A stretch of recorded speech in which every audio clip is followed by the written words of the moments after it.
Well, the subject of hate has been dominating headlines recently. Just last week, 3 Muslim college students were killed in North Carolina. Many believe they were the victims of a hate crime. Now, many Muslim parents are having the talk with their children. Fox News' Randy Wimbley tells us that talk involves downplaying their religion. Randy.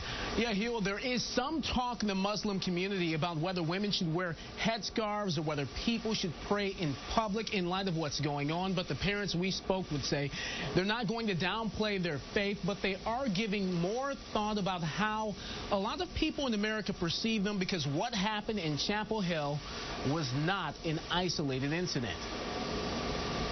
Let's be honest. When it comes to the tragedy in Chapel Hill, most Americans have probably moved on. But if you're a Muslim or part of the Middle Eastern community in America, it's hard to look away when the victims look like you. Was there ever a feeling that those could have been my kids? Of course.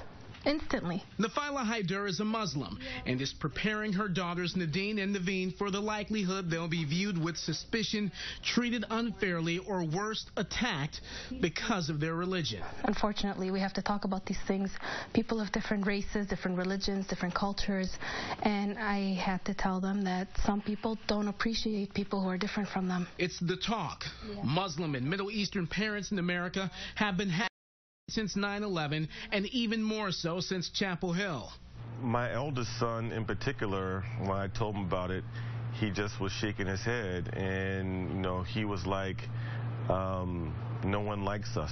Black parents like Dawud Walid have been having it for decades. I have to have 2 talks with my children. I have to talk to them about the history of America and in terms of systematic and structural racism against black folks, and at the same time, in post 9/11 America, talking with them in terms of Islamophobia. He, like others, cannot help but see the killings of the 3 Muslim American students as an example of it.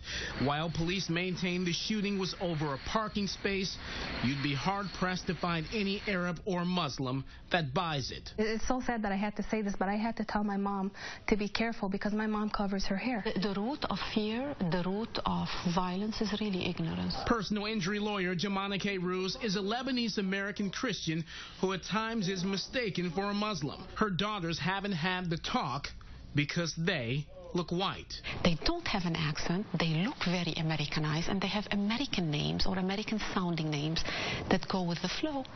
Just because of that, they haven't had to face any discrimination. It's a fearsome experience. I'm not going to say I wish it upon them so that they can grow from it.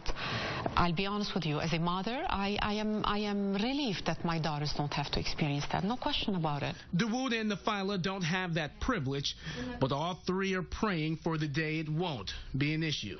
We don't know enough about Muslims and Middle Easterners, and we haven't made a point of knowing.